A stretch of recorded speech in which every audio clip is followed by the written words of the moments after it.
Se a lei do Senhor não salva, então por que foi que ele a deu? Afinal de contas, qual é o propósito da lei? Durante os nossos estudos de Gálatas, temos sido estimulados a pensar sobre o que realmente salva. Somente a fé em Cristo salva? Não tenho mesmo que cooperar com Deus para a salvação? E tudo que aprendi, que tenho que me esforçar, fazer minha parte para fazer parte do reino de Deus, não tem valor? Está errado? É isso mesmo?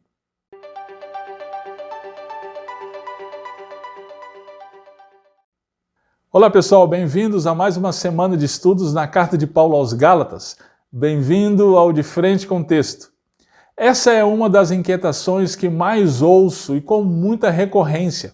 Ela é dada com um argumento que é o seguinte: o crente deve fazer por onde receber as bênçãos de Deus. Caso contrário, Deus não teria dado a lei para Moisés.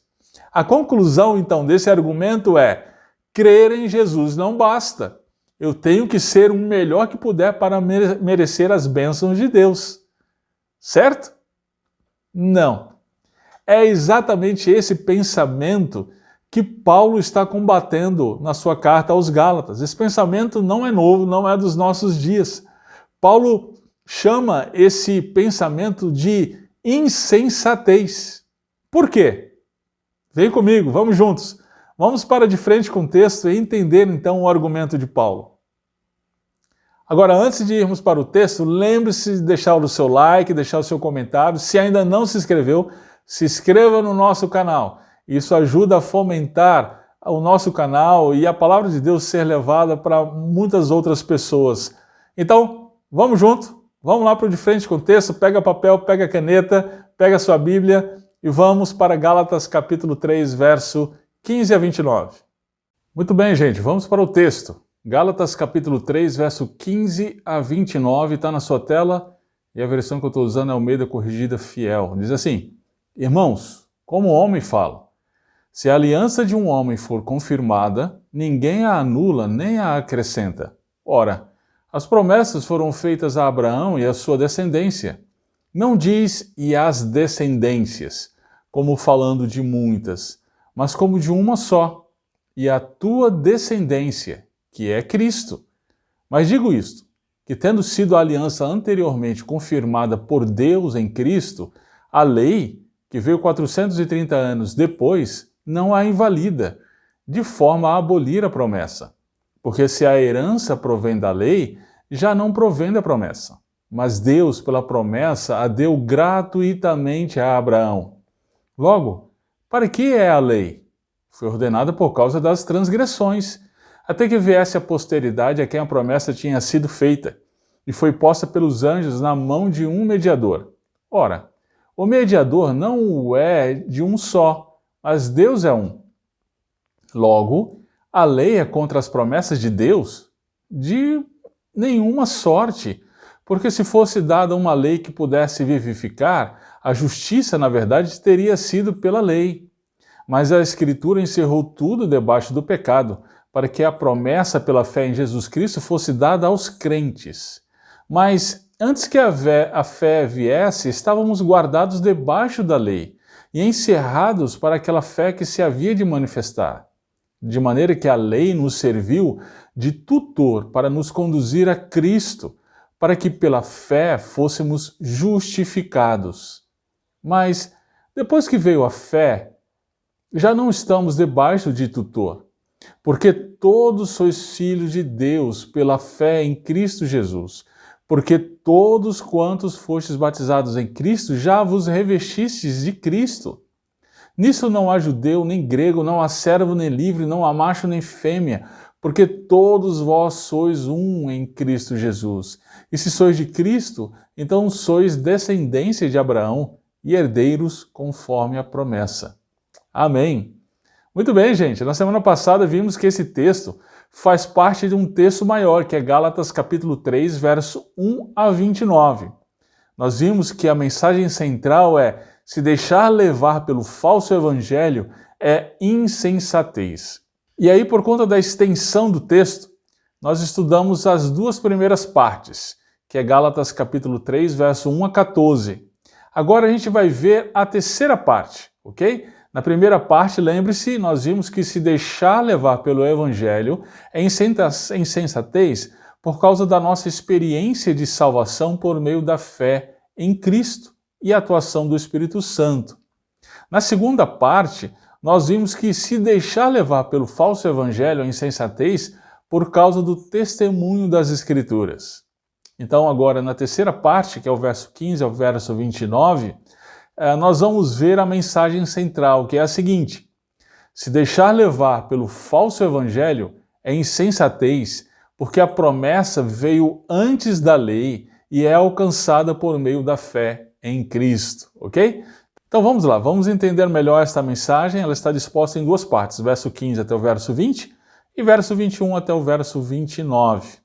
Vamos entender. Perceba, gente, aqui que as palavras repetidas do texto. Essa é uma dica importante. Todo texto que você for ler, você vai prestando atenção nas repetições.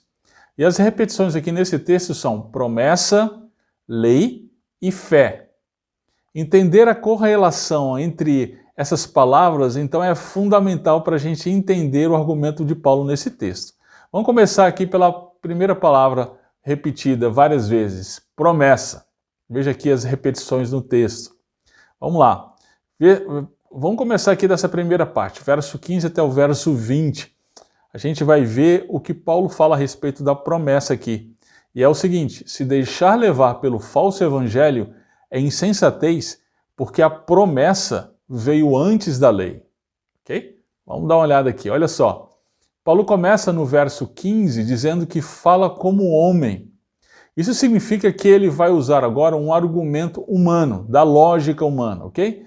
E que argumento seria esse? Vamos ver, olha só. Veja aqui no verso 15, ele fala de aliança. Essa expressão refere-se aos testamentos no mundo antigo. É por isso que outras versões preferem traduzir por testamento, ok? Na nossa tradução de hoje está aliança, mas em outras traduções está testamento. Muito bem, o ponto é o seguinte: uma vez escrito, o testamento não pode ser alterado ou desfeito. É essa analogia que Paulo menciona como argumento humano. E agora ele vai passar a usar essa analogia para explicar o que ele quer explicar. Que testamento seria esse? O testamento a que Paulo se refere foi aquele que Deus deu a Abraão. Está lá em Gênesis capítulo 12, verso 7. Vamos dar uma olhada, olha só. Então o Senhor apareceu a Abraão e disse: darei esta terra à tua descendência. Abraão construiu um altar ali e o dedicou ao Senhor que lhe havia aparecido. Perceba, nesse testamento, Deus fez a promessa a Abraão e à sua descendência. Agora, um ponto aqui é muito interessante.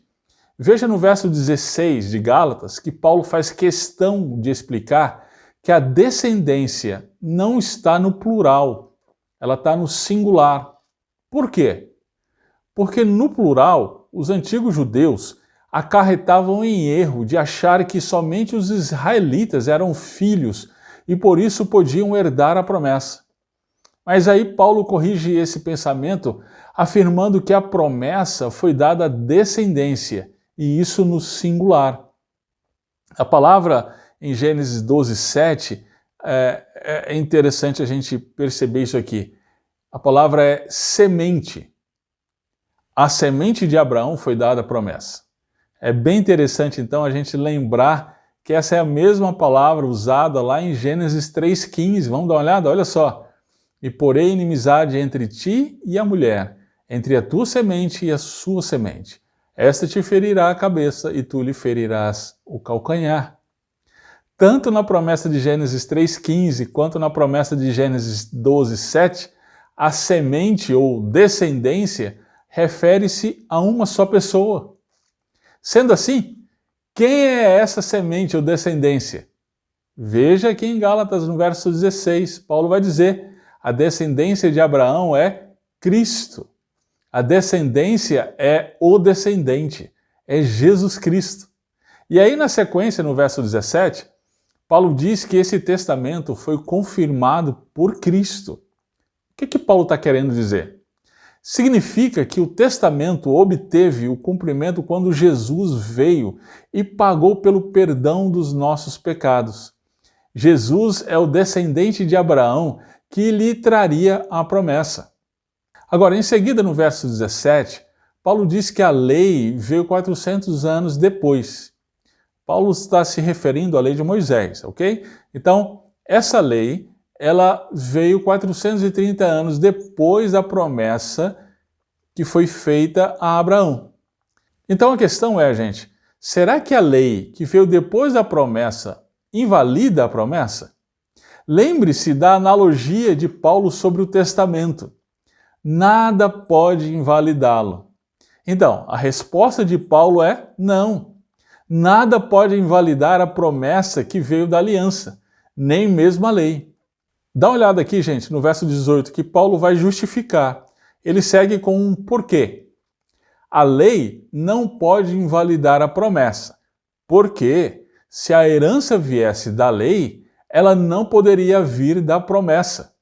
Mas Deus deu a herança a Abraão pela promessa e não pela lei.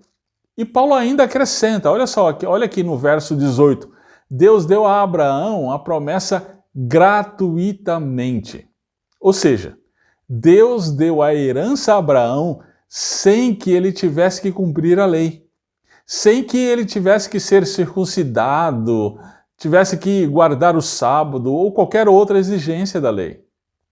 Em outras palavras, Paulo afirma aqui, gente, que a herança dada a Abraão não veio da lei, mas da promessa, e isso gratuitamente. Paulo, então, coloca aqui com todas as letras.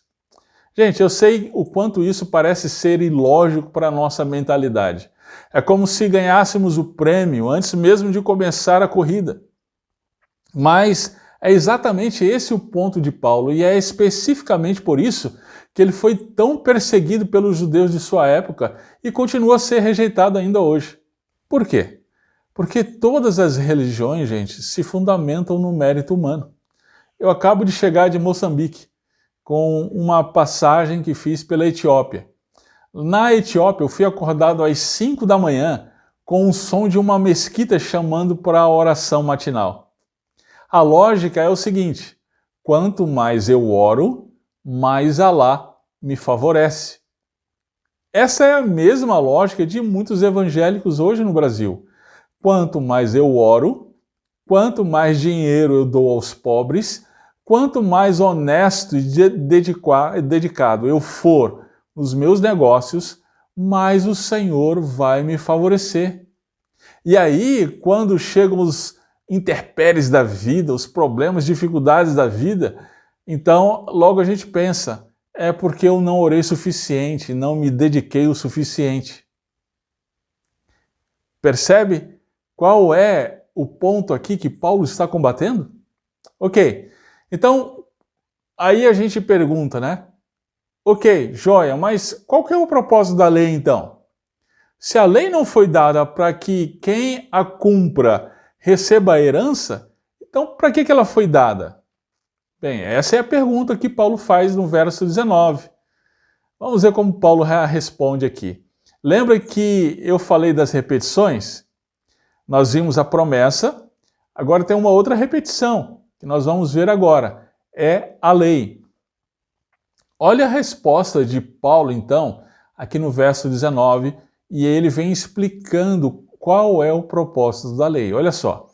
A lei foi dada por causa das transgressões. Como assim? O que isso significa?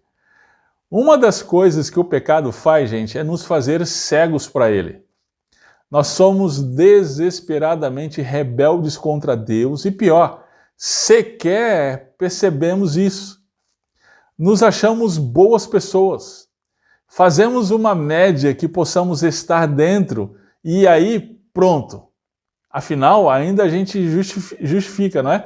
Ah, eu não sou perfeito, mas também não sou tão ruim assim, vai? Mas a lei, ela não se sujeita, gente, ao nosso próprio padrão. Isso porque ela reflete a santidade do Deus que é totalmente perfeito, reto, justo, santo. Sendo assim, a lei lança luz sobre o nosso pecado. Ela nos faz ver a podridão do nosso próprio coração. Nas palavras de Lutero, né? A lei é o martelo da morte, o trovão do inferno e o relâmpago da ira de Deus para derrubar os hipócritas orgulhosos e desavergonhados. Foi exatamente isso que Jesus fez com um homem rico. Lembra do relato lá em Lucas? Está em Lucas capítulo 18. O homem foi a Jesus e a pergunta do homem foi a seguinte: Mestre, o que é necessário para herdar a vida eterna? Perceba que a pergunta dele é: o que eu tenho que fazer? Não é? Porque na cabeça dele, de todos os judeus de sua época e de tanta gente hoje, nós precisamos fazer por onde merecer a salvação. E aí o que Jesus respondeu? Lucas capítulo 18, verso 20. Você sabe os mandamentos. Não adulterarás, não matarás, não furtarás, não dirás falso testemunho, honra teu pai e a tua mãe. Perceba que Jesus aqui responde com a lei. Não foi com a graça. Jesus respondeu com a lei. Jesus poderia ter dito simplesmente, creia em mim. Não, ele respondeu com a lei. Por que será? Bom, vamos entender aqui, olha só, a sequência da resposta daquele homem. Todas essas coisas tenho observado desde a minha mocidade. Veja só, aquele homem estava convencido de que cumpria a lei. Sim, gente, nunca veremos suficientemente a feiura do nosso pecado até que nos deparamos com o espelho que Deus nos dá, e esse espelho é a lei. Foi aí então que Jesus mostrou o peso da lei para ele. Olha só no verso 22. Quando Jesus ouviu isso, disse-lhe: ainda te falta uma coisa. Vende tudo quanto tens, reparte-o pelos pobres e terás um tesouro no céu. Vem e segue-me.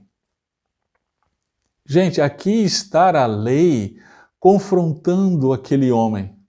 Aqui está todo o peso da lei tirando as vendas daquele homem. Veja como a narrativa termina então. Olha só o verso 23. Mas, ouvindo ele isto, ficou muito triste, porque era muito rico. Por que Jesus fez isso com aquele homem? Por que Jesus não simplesmente disse que o amava e tinha um plano maravilhoso para a vida dele, como muita gente faz hoje? Porque aquele homem, assim como eu, como você, precisava se desesperar com sua própria incapacidade de agradar a Deus. E somente a lei pode fazer isso. Ele, assim como nós, era completamente incapaz de agradar a Deus e nem sequer se dava conta disso. Jesus então mostrou para ele a lei e aí aquele homem percebeu que, na verdade, quebrara todos os mandamentos. Porque esses mandamentos se resumem em amar a Deus sobre todas as coisas, inclusive sobre a riqueza, e ao próximo como a si mesmo. E claramente, aquele homem, claramente para nós, mas não para ele mesmo, né? Ele amava suas riquezas mais do que a Deus e ao próximo. Eu queria pensar com você agora o seguinte: é por isso que a influência da psicologia nos púlpitos é tão danosa, gente. É tão danosa para as igrejas hoje. A psicologia é um esforço humano para abrandar o desespero que nos vem diante da realidade do nosso pecado. Diante da consciência do nosso pecado, nos vem o desespero da culpa. E aí tentamos maquiar essa condição com subterfúgios psicológicos, ora negando a existência do pecado, ora nos fazendo de vítimas. Eu sou assim por causa dos meus pais. Eu sou amarga desse jeito mesmo porque meu marido me deixou. E aí nos afundamos ainda mais na areia movediça da autojustificação. Queridos, a lei é um convite de Deus a que nos desesperemos conosco mesmos, a que abandonemos a esperança em nós mesmos. Agora, veja que aqui Paulo, no verso 19, diz que a lei faz isso até que viesse a posteridade. ou semente, a quem a promessa tinha sido feita. Lembre-se quem é a posteridade ou descendência que Paulo se referiu há pouco: Jesus Cristo. Ou seja, a lei foi dada para mostrar ao homem a sua incapacidade de se salvar, até que Cristo viesse. Agora, olha a continuação no verso 19. E foi posta pelos anjos na mão de um mediador. Paulo diz aqui que a lei, quando foi dada por anjos e teve um mediador entre Deus e o povo. Esse mediador foi Moisés. Agora, olha o verso 20. Paulo diz o seguinte: ora, o mediador não é de um só, mas Deus é. O que Paulo diz aqui? Olha só. O que ele está dizendo é que, embora Deus seja um, o mediador não o é. O mediador da lei foi Moisés, mas o mediador da promessa é Cristo. Sendo assim, gente, aqueles que creem em Cristo não precisam mais do aguilhão da lei. Aqueles que foram curados do câncer não precisam mais daquele velho diagnóstico. Ele já está obsoleto. Você está vivendo diante da cura que você já tem por meio de Cristo? Ou mediante aquele velho diagnóstico que você recebeu no passado? Muito bem, vamos nos lembrar do argumento de Paulo até aqui. Se deixar levar pelo falso evangelho é insensatez. Por quê? Porque a promessa veio antes da lei. Agora, na sequência, vamos ver a segunda parte do texto, verso 21 a 29. Aqui Paulo vai dizer que se deixar levar pelo falso evangelho é insensatez, porque a promessa veio antes da lei e é alcançada por meio da fé em Cristo. Lembre-se das repetições. Vimos promessa, lei, e agora nós vamos ver a fé. Veja quantas vezes aparece a palavra fé aqui no nosso texto. Vamos ver aqui, gente, como Paulo antecipa a pergunta dos seus oponentes. Verso 21. Logo, a lei é contra as promessas de Deus? Ou seja, os oponentes de Paulo diziam assim: tá ok, Paulo, sendo assim, de acordo com o seu argumento, a lei é algo ruim, certo? Ela é contra as promessas de Deus, correto? E aí Paulo mesmo responde: de maneira nenhuma, de sorte nenhuma. Por que de maneira nenhuma? Por causa da natureza da lei.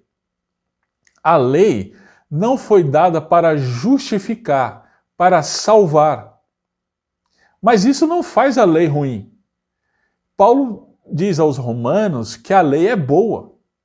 Agora, ela precisa ser usada de acordo com o propósito a qual ela foi dada. Olha só, pensa comigo, se alguém está se afogando e eu jogo uma pedra, ao invés de jogar uma boia de salva-vidas, o problema não está na pedra, mas no propósito em que ela foi empregada naquele momento. Uma outra forma da gente pensar nisso é: se eu pego um diagnóstico de câncer e espero que ele me cure, o problema não está no diagnóstico, mas na minha expectativa errada em relação ao diagnóstico. Percebe o erro dos antigos judeus e de muita gente ainda hoje? Eles querem usar a lei para a salvação. E a lei nunca foi dada por Deus para esse propósito. É aí então que Paulo arremata. Veja o verso 22. A Escritura encerra tudo debaixo do pecado. Aqui, gente, Paulo ele usa a Escritura como sinônimo da lei. Ou seja, a lei manifesta o pecado de todos nós, para que a promessa fosse dada pela fé em Jesus Cristo. A quem? Não aos israelitas, mas a todos os que creem. No verso 23, gente, Paulo começa com um mas. Isso porque ele vai voltar ao ponto antes de Cristo. A vinda de Cristo é referida por Paulo pela expressão antes que a fé viesse. Então, antes disso, a lei guardava as pessoas encerradas para a fé que havia de se manifestar. Ou seja, dá uma olhada aqui no verso 24. A lei serviu de tutor. Como assim? A lei foi dada para nos conduzir a Cristo. O que isso significa? Em outras palavras, a lei, ao mostrar o nosso pecado, ela nos mostra a necessidade do Salvador. E uma vez que o Salvador veio, não precisamos mais da lei, porque não estamos mais debaixo de tutor. Porque não precisamos mais da lei? Então, olha só o verso 26.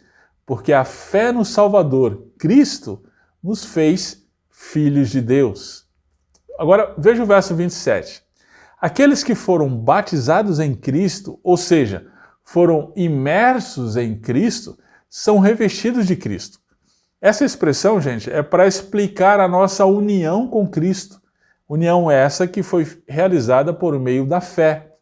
E aí Paulo, então, afirma o verso 28. Dá uma olhada aqui, olha só. Nisso não há judeu, nem grego, não há servo, nem livre, não há macho, nem fêmea, porque todos vós sois um em Cristo Jesus. Aqui a gente precisa abrir um parêntese. Os ordenistas feministas usam esse texto para defender o ministério pastoral feminino. Mas Paulo nem aqui, nem em lugar nenhum de Gálatas fala de ministério pastoral. Onde ele fala de ministério pastoral, lá em 1 Timóteo e Tito, ele diz que deve ser exercido exclusivamente pelos homens. Ok? Fechando parêntese, aqui nesse texto, Paulo está falando da herança que todos podem ter por meio de Cristo Jesus. Todos quem? Não somente os judeus, também os gentios, né? E aí por isso que ele usa aqui as expressões nem homem, nem mulher, nem escravo, nem livre. Todos são um em Cristo Jesus, porque é pela fé que nós somos salvos. E isso sem as obras da lei. E aí Paulo conclui então fechando seu argumento no verso 29, olha só. E se sois de Cristo, então sois descendência de Abraão e herdeiros conforme a promessa. Graças a Deus por Jesus Cristo. É Ele que nos traz a promessa de Abraão. Se deixar levar pelo falso evangelho é insensatez, porque a promessa veio antes da lei e é alcançada por meio da fé em Jesus Cristo. A lei, então, gente, ela deve ser usada como uma lâmpada que nos revela o nosso pecado e nos mostra a necessidade do Salvador. Ela não pode ser usada como uma pedra amarrada ao pescoço que nos leva ainda mais para as profundezas. Como temos usado a lei? Se o peso da consciência nos tem levado a práticas religiosas como subterfúgio para a justificação, então a lei está amarrada ao nosso pescoço, porque ela está sendo usada de maneira errada. Mas se a consciência do nosso pecado nos tem levado ao Salvador, então a lei está cumprindo o seu propósito. Como nós temos usado a lei? Pense comigo. Como nós temos usado a lei nas pessoas ao nosso redor, no nosso cônjuge, com os nossos filhos, colegas de trabalho. Pensa comigo, como frequentemente usamos a lei em nosso casamento e educação de filhos, mas de maneira errada. Quando o nosso cônjuge ou filho peca, por exemplo, flagrado em mentira, como que a gente faz? A gente mostra para ele o seu pecado, não é mesmo? A gente é bom em fazer isso. Mas se fazemos apenas isso, estamos amarrando pedras no pescoço deles. Estamos usando a lei de maneira errada. O pecado deve ser mostrado, mas também a esperança no Salvador. O Evangelho nos traz a vida que a lei aponta, Jesus Cristo. Se deixar levar pelo falso Evangelho é insensatez, porque a promessa veio antes da lei e é alcançada por meio da fé em Cristo. Muito bem, gente, vamos pensar em algumas coisas bem específicas mediante isso. É isso aí, gente. Percebe como o legalismo, como a religiosidade é tão danosa? Ela usa a lei como salvador e rejeita a suficiência do sacrifício de Cristo. Não seria exatamente por isso que existem tantos filhos de evangélicos que estão fora da igreja? Eles estão fora porque não suportaram o peso da lei a qual seus pais e líderes usaram de maneira errada. A aplicação da lei sem levar a Cristo é mero legalismo. Se você prestar atenção na literatura cristã, nas letras de cânticos e nos sermões, você perceberá o moralismo que é vazio de evangelho. Hoje existem duas tendências no cristianismo: a lei sem Cristo e Cristo sem a lei. Esse último refere-se à apresentação de Jesus como Salvador, mas sem que o ouvinte tenha enxergado o porquê de precisar de um Salvador. Esses são os púlpitos pós-modernos, que colocam o bem-estar como o valor último de todas as coisas e que o pecador nunca é confrontado com a realidade do seu pecado. Entretanto, existe também a tendência da lei sem Cristo.